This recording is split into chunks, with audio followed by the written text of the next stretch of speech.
Hey folks, before you watch this episode, this is a content warning. We're going to be talking about food and eating food a lot.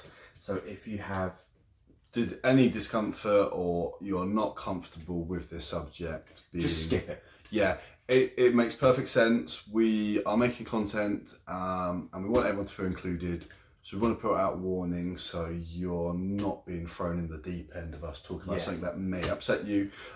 We will look to do this on episodes that we think it might touch a few sensitive topics. We want everyone to feel welcomed in this. It's what me and Chris want everyone to feel comfortable and how they can engage. If you like what you hear and you want us to talk about certain things, do feel free to let us know. Yeah, it's not even a serious content for that we're going to be swearing, or we're not going to be showing food or eating it on camera, but we just want to let you know. We're mindful of people that might be listening to what it is, and we do care what you guys think as well. Yeah, so on to the show. Indeed. I'm letting you start this one off. Summer Grubbin had me a blast. We are talking about food. We are talking about one of my loves, summer lovins, is barbecue season. It is a glorious day. Like, I live in a quiet estate, so you can actually, when one of my close neighbours has a barbie, you can hear the sizzle when things hit the grill. And the aroma, oh my god, the aromas. Yeah, so when you see all these videos of the fancy cooking, like Chris is living in that moment. Yeah, I'm quite happy. I have a sensitive nose for smells. So I'm just like, oh my god, they're having kebabs. Oh my god, they're having burgers. Someone's having garlic chicken over there. And as you say, it's not like your normal spices. It could be all different spices, all different sauces.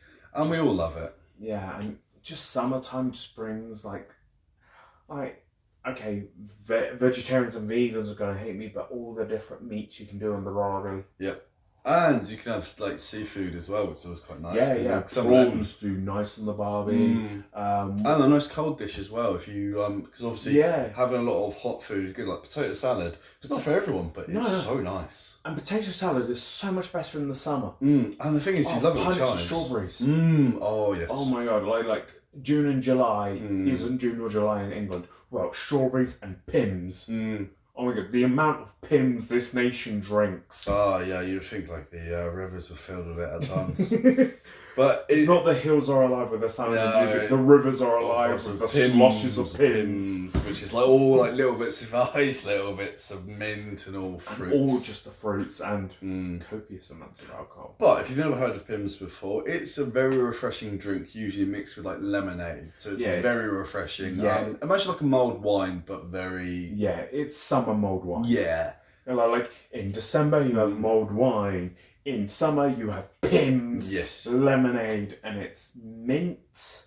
Mint, oranges, ice, strawberry. Basically, any fruit you want. It's normally tropical fruit. Well, it's strawberries, oranges, kiwi. It's that sort of fruit. Yeah, most people put strawberries, mint, and orange. Yeah, that's the default. Or some people literally just have lemonade and Pims together with some ice. Yeah. But yes, it's a beautiful time, and lemonade tastes that extra bit sweeter when it is a hot day, and it doesn't have to be diet lemonade if you don't want it or full fat. You're like, have it whatever way you want. Yes. Just drink it sensibly, because you don't want to be, Margaret, you fell in the bush again. Yeah. Please drink responsibly. But also, it brings in interesting cooking styles as well. Like, for example, I recently had Ostrich. Can't say I've had it before, but what we did is we had Ostrich tacos. So instead of like having the tacos with the hard bread, what we did is we used wraps. Oh, soft shell. Yeah, so we had like a wrap. You would cut it in half so it filled in, had the meat, and you would cook it like very short time, like a steak on each side. Okay. So you could buy them in these packs, like a quick sear. And if you liked it rare, you could do the same with the ostrich. I suppose it's like a game sort of. Yeah. It's a dark meat. And so when you like cook it, so what someone recommended was, because some places sell it in this bag, put it in some water first to ease it up. When you take it out, sear it for very short or how you like a steak, and made a very nice sauce that was like not spicy any kinds, but it was very nice. It was a mixture of all different spices that I'd have to ask them again what it was, but it was really refreshing. To be fair, you can do the same with zebra, because I've had zebra and that was really nice. It's a kind of like a mixture between like beef and horse meat, but it's a bit tougher because obviously they're like a very runny sort of game. And it's interesting as well because it's like you don't think about it because you grow up and you think, oh yeah, you've got beef, chicken, pork, lamb, and like, yeah, they're great, and chicken is probably the most versatile, but don't like getting Christmas, you've got turkey, but then you've got duck, goose, horse, I'm just going to name all the meats I've eaten, pigeon, quail, pheasant, like they're all good options. Okay, that's more of like an autumn time thing. Weird one I've had, crocodile. Not a crocodile, but I have heard of this. It's a niche taste. It's not for me. It's got a very like fishy taste. I imagine it's like on the same lines of like canned tuna, or maybe more fishy like mackerel or something. Yeah, I think like you know the pickled mackerel where it's really fishy. I gotta admit, I do love tuna. I love tuna when it's with mayo, a nice like creamy sauce. I prefer as a steak when you get like the tuna steaks. That's the way I like my tuna. I don't like the tin stuff. I don't like the flaky. No, that's why what I tend to do is I mix it with the mayo because it's like the thing. The minute the tin opens, I'm like, nope. There is certain brands that are much better, I will admit. But it's like with swordfish. Swordfish is best in a steak form. Oh, is it? Yeah, there was a company that used to do it and they would sell it out and you'd buy it and yes, you'd pretty much cook it in a similar manner and because of the meat. Salmon is good either way. Salmon is nice either way. I prefer mine as fillets that I can sear. Yeah. But I'm quite happy with raw salmon, cooked salmon. Salmon's just good. And salmon's quite... As you said, he likes it raw. Now, one thing when I like broken the mind barrier like I always do, what I love the most as well is as much as I love cheesecake and I can't forget what he said. I do not go that way. Carry on. Cheesecake is cheesecake I do love, but eat and mess is something that I always think when it comes to summer and springtime. Oh yeah, eat and mess is like a good summer spring sort of classic. You have all kinds of berries. Like most people might stick to like strawberries, but strawberries, raspberries, and like some blackberries are mixed in. And it's so light. Yes. Like it's not a heavy dessert. And it complements having a really heavy savoury like a barbecue really well. And the thing is you can make it in such a big quantity that you don't have to worry about plating it up because you can make it. It's called eat and mess. It's not called eat and tidy. No. Just like, right, I want a bit. You just like grab a big spoonful and like, all right, there you go. It's kind of like how you see some of the videos of people where they line a table with like it's like a hardened plastic or anything, and then pour all like this biscotti with the meatballs, and then basically people biscotti. I love that biscotti. Spaghetti. And you can just help yourself to it because it's an interesting point. This time of year. When I was younger, I used to venture away. Like Paul was just like, it's too hot to be cooking a roast dinner every week. So Sunday went from roast day to spaghetti day. And honestly, like when I was 13, that sort of ended the Sunday roast. Like we went from having it every week without fail to once a month. Because we were just like, actually, the spaghetti's like, I know this is sacrilege to Brits, but the effort to do a spaghetti dinner to a roast dinner. And you can have so much more fun doing it at times because you can experiment. Like, there'll be bolognese, there could be lasagna, there could be... Carabana.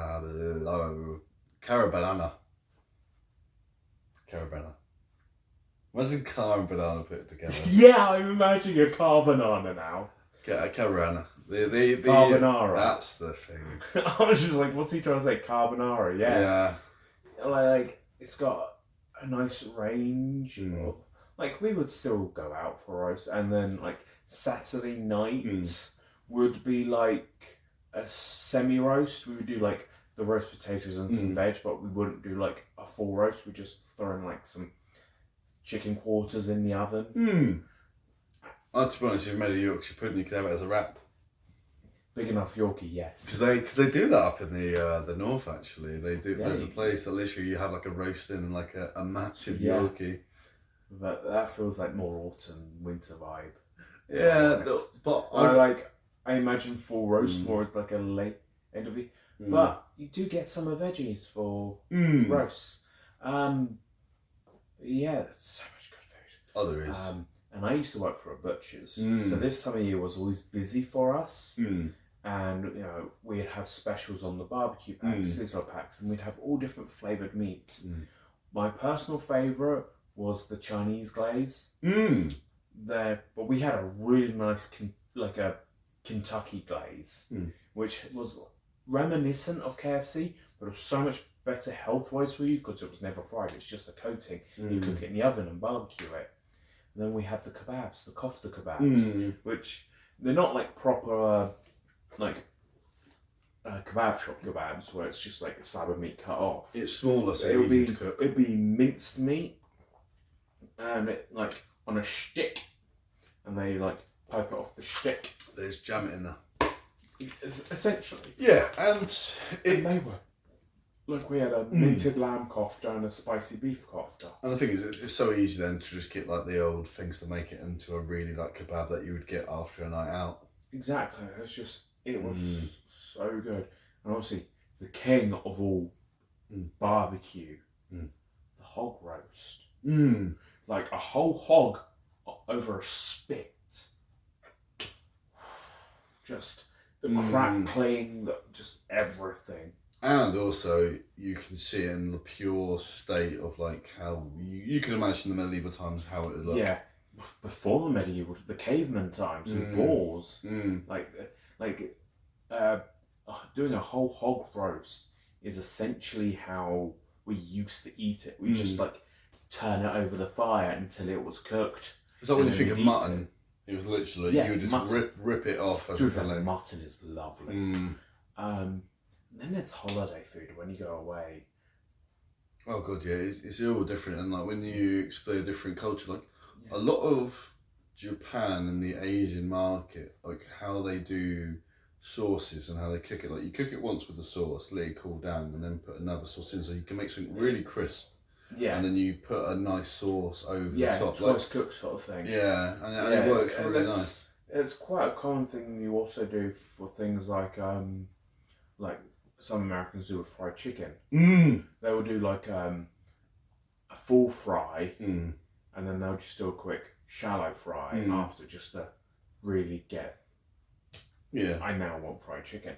And the thing is, like, it's like how some people do fries. It's like they'll cook it once. You boil it and then you fry it. Because then you've got the inside being nice and soft and the outside being quite crispy. Yeah. And there are times that you can do it at certain points, freeze it, and then come back to it. Yeah. It's like how far you want to go. Yeah. And you can tailor it to it. And you can do it in everything, like air fryers now. And, you know, pizza ovens are a good summer thing, like a fresh pizza. Like, there is so much good food, and I feel like we're going to need more episodes just to talk about food, because I am now very hungry. And other things as well is, there are many devices out now where like you can have these portable fires which are smokeless. They've got a system in that won't have too much smoke coming up because they've got a certain airflow, and you can get accessories, because we're talking about like pizza, where you can actually you put this thing on top and it'll actually cook pizzas. Yeah. And because it's movable, you could take it out, go camping somewhere,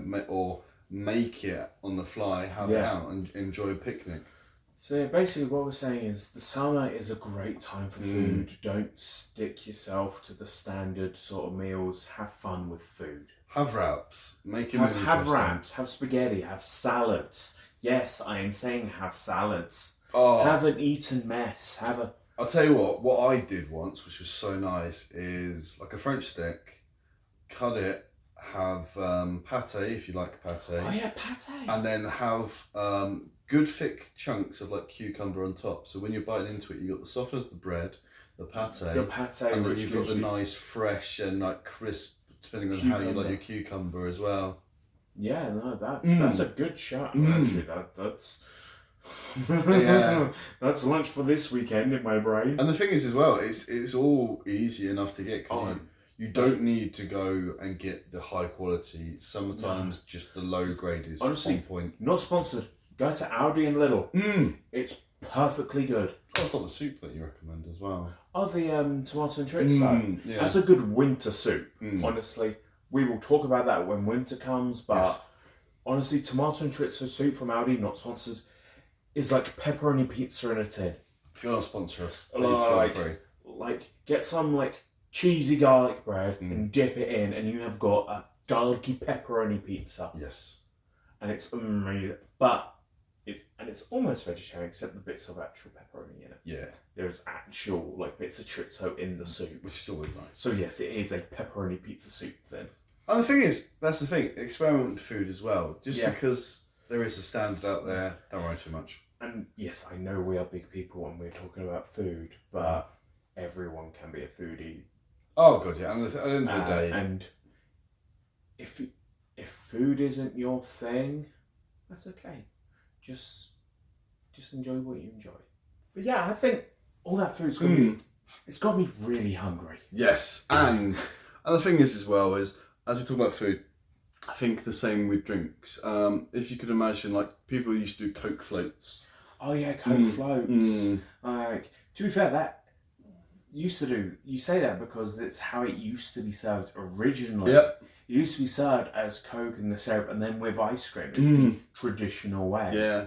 Whereas like now, obviously you can get a bowl. There are still places that occasionally do it. There's a few places in America that do it the old-fashioned way as well. Oh yeah, and with the syrup, like because obviously, when you've gone to bars and places, you always see it's on a hose and that. Yeah, if you watch the hose, it's just like dark light. That's because it's the syrup being mixed with the carbonated water. Like, if you just have the dark stuff, you're just going to get pure syrup, and it's not great. And the interesting thing is, when you try it from different places, if you notice the taste is different, it is. There are certain places that the syrup is at a certain standard. Yeah, or they have different like levels of mix. Yeah, because it's like some places will have more pure syrup, which or some will dilate more with more carbonated water. And it could be sometimes it's just the system that they got. But it could be they just didn't clean when they changed the barrel. Yeah, and sometimes they will have people that do standard checks. So you're not being had or done. It's just the way it goes. Yeah. But on that note, I think we're gonna go before I get ravenous and want to eat. Yeah. But that's been really fun. Yep. We'll see you next time for something. Yes. All right. Bye, everyone. Just a couple of guys chatting over a brew. Won't tell you no lies. It's